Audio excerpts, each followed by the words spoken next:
Before we begin, a quick reminder for everyone listening. Don't just listen quietly. Pause when you need to, repeat sentences out loud, and notice how ideas are shared, not just the words. Now let's jump straight in. Talking about goals sounds simple, but for many people, it's not. When someone asks you about your goals, it can feel personal, confusing, or even stressful. This feeling becomes stronger when you're speaking in English and trying to sound clear at the same time. So let me ask you honestly, Mike, how do you usually feel when someone asks about your goals? Most of the time, I feel uncomfortable, not because I don't have goals, but because I'm not sure how to explain them properly. In my head, they're not very organized. When I try to talk about them in English, I worry that I'll sound unsure or unconfident. That's something I hear very often from learners. There's this idea that when we talk about goals, we should sound confident and certain. But real life doesn't work that way. Goals change. People change. Even native speakers often feel unsure, but they've learned how to talk about that uncertainty calmly. I think that's the difficult part. When I speak my own language, I can say things like, I'm still thinking about it, or I haven't decided yet, without feeling weak. In English, I sometimes feel like I need a strong answer. And that pressure can actually make communication worse. When learners try to sound strong, they often stop sounding natural. Real conversations allow hesitation. They allow unclear answers. Saying something like, right now I'm focusing on this, or I'm still figuring things out, sounds very normal in English. I've noticed that when I listen to native speakers talk about their lives, they don't explain everything clearly. They leave things open.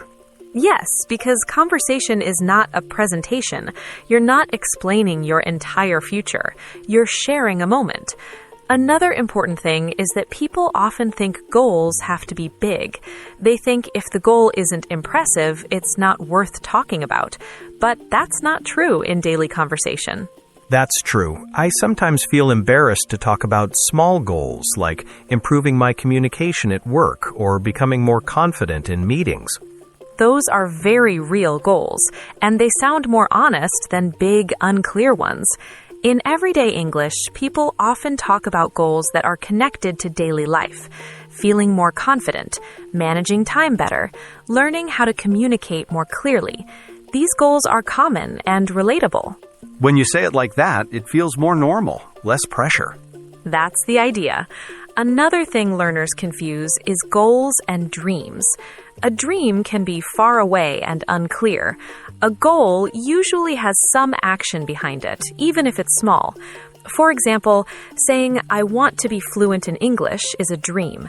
Saying, I want to speak more comfortably in work conversations is a goal.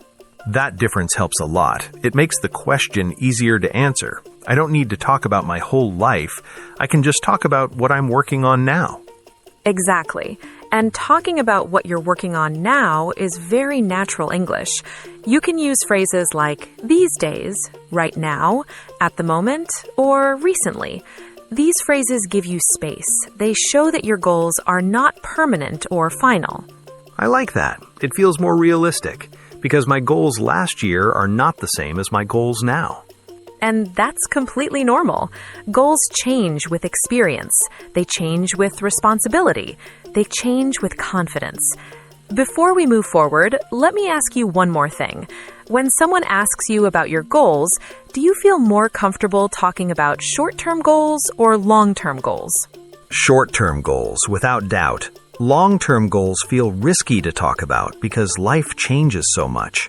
I think the real challenge is not having perfect goals, but learning how to talk about changing goals without feeling nervous. Earlier, we talked about goals feeling unclear or uncomfortable to explain. Now let's look at another common situation. People often ask not just about goals, but about timelines. They ask things like, what are you working on right now? Or, where do you see yourself in the future? For learners, these questions can feel very different. How do you usually react to questions about short-term goals versus long-term goals? Short-term goals are much easier for me. I can talk about what I'm doing this month or this year. Long-term goals feel harder because I'm not fully sure about them, and I'm afraid of saying something that later won't be true. That makes sense. Short-term goals are connected to your current reality. They're based on what you can see and control right now. In English, people often talk about short-term goals using very simple language. They say things like, right now, I'm focusing on this, or at the moment, I'm trying to improve that.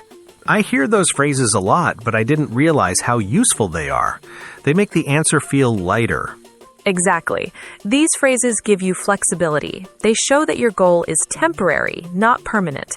And that's important because goals change. Long-term goals, on the other hand, often come with pressure. People feel like they need to give a serious, confident answer, even when they're unsure. Yes, especially when someone older asks, or when it's a formal conversation. I feel like I should already know where I'm going. That's a very common feeling. But here's something important. In natural English, people often soften long-term goals. They don't say, this is my final plan. They say things like, I'd like to, I'm hoping to, or I see myself doing this in the future. So they don't make strong promises. Exactly. They leave space for change. For example, instead of saying, I will start my own business, someone might say, I'd like to start my own business someday, or I'm thinking about starting something on my own. This kind of language sounds more realistic and more mature. That sounds safer. It feels more honest, too. It is, and honesty builds better communication. Another thing learners often do is mix short-term goals and long-term goals in one answer, which actually sounds very natural. For example, someone might say, right now I'm working on improving my English, and in the long run, I'd like to work in an international environment. That sounds like something I could say. Exactly. You're connecting what you're doing now with what you might want later. You're not promising anything. You're just explaining your direction. I like that idea of direction instead of destination. It feels less stressful. That's a great way to think about it. Goals don't always need a clear ending point. Sometimes they just describe where you're heading. Before we move on, let me ask you this. If someone asks you about your long-term goals, how could you answer without feeling too much pressure? I think I could focus on what I'm interested in, not on a final result. I could say something like, in the future, I'd like to continue growing in my field and see where it takes me. That feels more natural and less scary. We talked about short-term and long-term goals, but there's another situation many people struggle with, and that's when goals are unclear or still changing. Many learners think they should avoid talking about goals unless they are fully sure, but real conversations are not like that. Not knowing is normal, and English gives you many calm ways to express uncertainty without sounding weak. I feel that strongly. A lot of the time, I know what I don't want anymore, but I'm still unsure about what I want next. When I talk about this in English, I worry that the other person expects a clear plan. That pressure is very common, but it's mostly imagined.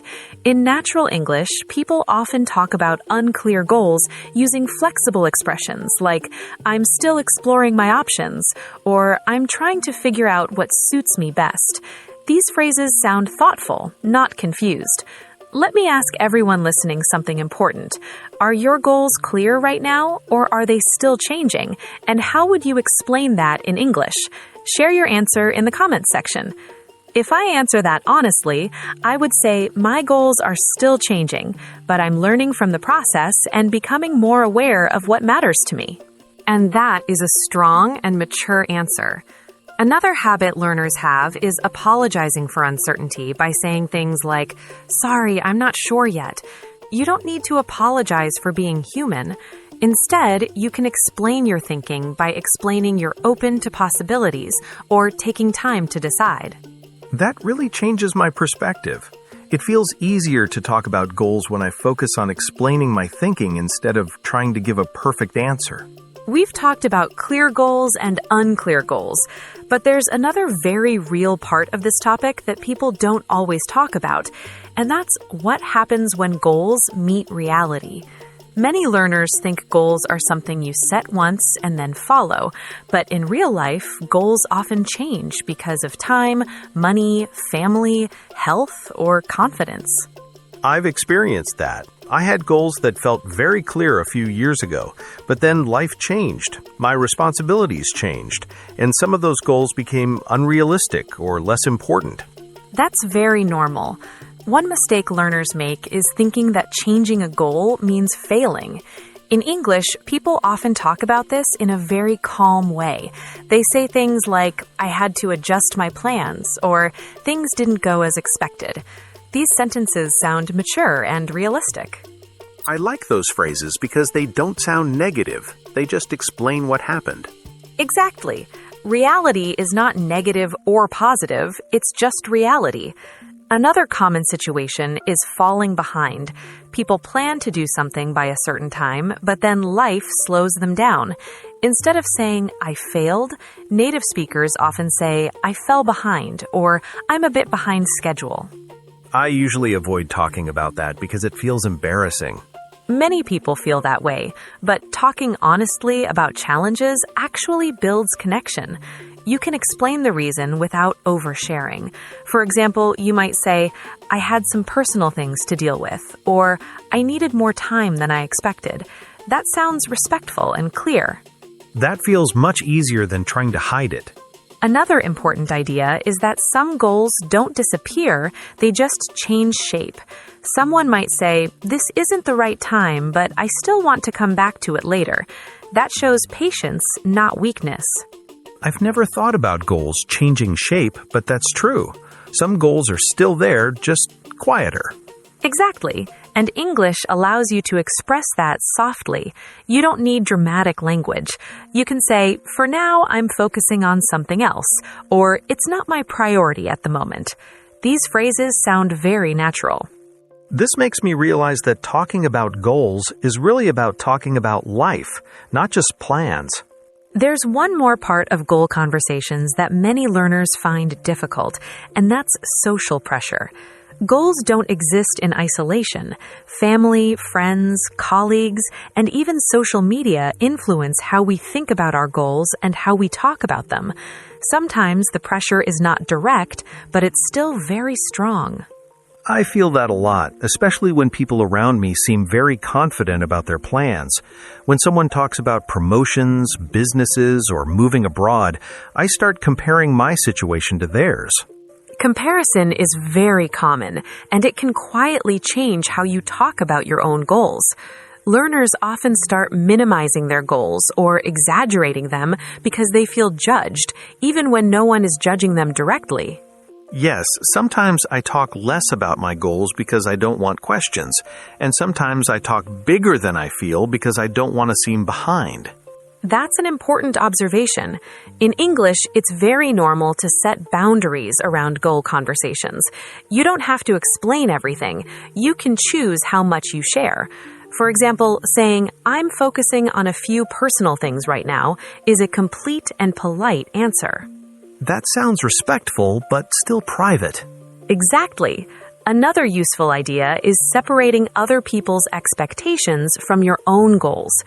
Family members often ask questions because they care, but their timeline might not match yours. In English, people often soften these conversations by saying things like, "I'm taking things step by step," or "I'm trying to make the right decision for myself." That feels much better than trying to defend my choices. And then there's social media. People usually share achievements, not struggles.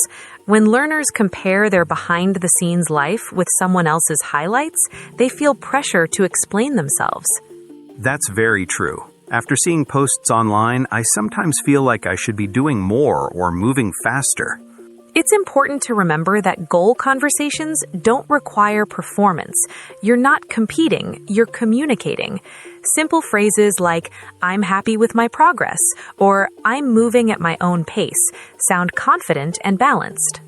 I like that idea of progress instead of speed. Another helpful skill is redirecting the conversation. If someone keeps pushing, you can gently change the focus by saying, "I'm still working things out, but how about you? What are you focusing on these days?" That keeps the conversation natural and polite. That makes goal conversations feel less stressful because I don't feel trapped. Exactly. Talking about goals should not feel like an interview. It's just a part of normal conversation, and you always have control over how much you share. This helps me understand that confidence doesn't come from having impressive goals, but from being comfortable with where I am and how I talk about it. And that's a great place to be. Goals will continue to change as you grow, and that's not a problem.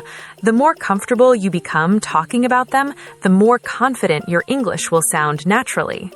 I feel like this conversation helped me understand that confidence comes from clarity, not certainty, and that makes talking about goals feel much easier and more real. If this conversation helped you think differently about your goals in English, take one small action now. Write one sentence about your current goal and say it out loud. Practice it until it feels natural. And if you want more real conversations like this, follow the podcast and keep learning with us. Thanks for listening, and remember, speaking English gets easier when you talk honestly, not perfectly.